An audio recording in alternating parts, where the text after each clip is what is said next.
মুখ্যমন্ত্রী একটা লেটার আমাদের হাতে বিগত 4 মে 2023 আমরা ককব্রক স্ক্রিপ্ট নিয়ে একটা লেটার আমাদের নজরে এসেছিল।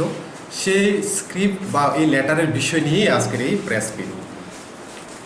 প্রথমেই উনি উল্লেখ করেছেন যে সিবিএসসি বোর্ড, সিবিএসসি বোর্ডে নাকি এটা নিয়ে আপনারা জানেন রাজ্যের 2023-এর প্রথম বিধানসভা অধিবেশনেই বিরোধী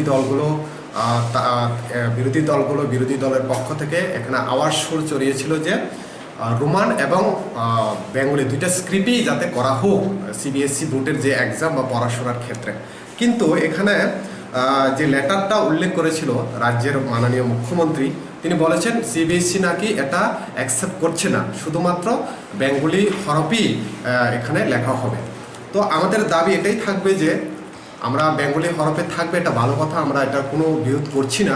তার পাশাপাশি যাতে রোমান স্ক্রিপ্টও যাতে থাকে, কারণ যেহেতু এটা ইংলিশ মিডিয়াম আর যেখানে সিবিএসসি বোর্ড, যে বোর্ডে মাল্টিপল স্ক্রিপ্ট, যেটা বেঙ্গলি এবং রোমান দুইটা স্ক্রিপ্টে যাতে পড়াশোনা করার সুযোগ সুবিধা করা থাকে। কেননা আপনারা জানেন বামফ্রন্ট সরকার বিগত সরকারের আমলে কলেজ থেকে ইউনিভার্সিটি লেভেল অবধি রোমান এবং বাংলা দুইটা হরফই ককব্রক ভাষাকে পড়াশোনা করার সুযোগ করে দিয়েছিল।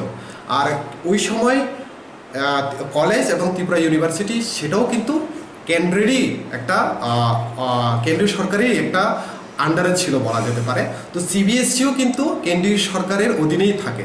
তো রাজ্যের মাননীয় মুখ্যমন্ত্রী তিনি যেটা উল্লেখ করলেন যে সিবিএসসি তাদের কথা মানছে না, তাহলে এটা কি করে সম্ভব আমাদের কাছে এটা পরিষ্কার নয়। কেননা যদি আপনারা জানেন রাজ্যের শাসক গোষ্ঠী সবসময় বলে থাকেন তারা ডাবল ইঞ্জিনের সরকার, তো তারা তো কেন্দ্রীয় তাদেরই সরকার, রাজ্যও তাদের সরকার। তো তারা যদি ককব্রক ভাষার উন্নতি করার জন্য ইচ্ছা যদি তাদের থাকে, তাহলে তারা কেন, যদি বামফ্রন্ট সরকারের আমলে যদি সম্ভব যে কলেজ থেকে ইউনিভার্সিটি লেভেলে দুইটা হরফেই পড়াশোনা করার সুযোগ করে দেওয়া, তাহলে এই সময়ে কেন এটা সম্ভব না? তো এটা আমাদের জানার খুব ইচ্ছুক যে তাহলে মিথ্যা কথা কে বলছে। রাজ্যের যে মুখ্যমন্ত্রী তিনি যে লেটারে উল্লেখ করেছেন সেটা মিথ্যা কথা, নাকি যে আগে যেটা হয়েছিল সিবিএসসি বোর্ড সে মিথ্যা কথা বলছে? তাহলে মিথ্যা কথাটা কে বলছে বা কোনটা সত্যি সেটা আমাদের ক্লিয়ারিফিকেশন দরকার। সেকেন্ড পার্ট যেটা হলো